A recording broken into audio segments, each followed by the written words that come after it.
Pour terminer, arrêtons-nous quelques instants sur l'exemple de mise en œuvre d'une politique publique inclusive en Tunisie.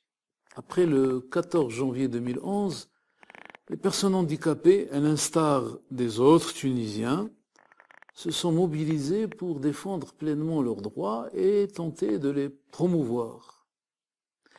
Cela concernait évidemment aussi les droits politiques. Il importait que les personnes handicapées n'aient plus à revivre des situations d'exclusion et de marginalisation dans des moments aussi privilégiés et aussi significatifs que ceux des premières élections après les événements révolutionnaires que la Tunisie venait de connaître.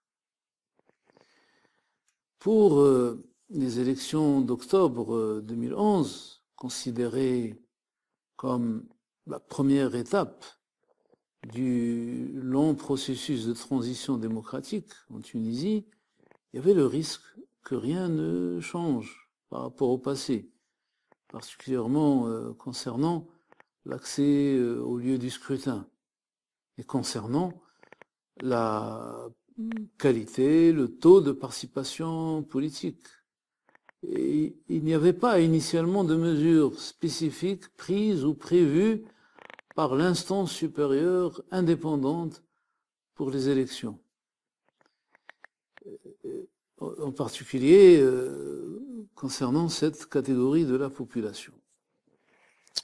Le contact fut donc pris par l'Organisation tunisienne de défense des personnes handicapées, avec l'instance compétente, en vue d'assurer la pleine participation des personnes handicapées. Et à cet effet, l'organisation s'est engagée dans un processus de plaidoyer auprès de l'instance afin d'obtenir la modification de la loi électorale et la mise en place de mesures assurant l'accessibilité aux élections. L'expérience s'avéra exemplaire et riche en enseignements, dans le sens des politiques publiques inclusives qui nous intéressent ici, en dépit des contraintes de temps, des contraintes de moyens et des grandes difficultés sur lesquelles nous reviendrons ultérieurement. La disponibilité montrée par l'autorité publique chargée des élections semble à ce titre remarquable. Également, le sens du dialogue dont fit preuve l'Association de défense des personnes handicapées, qui revêt à nos yeux une grande portée.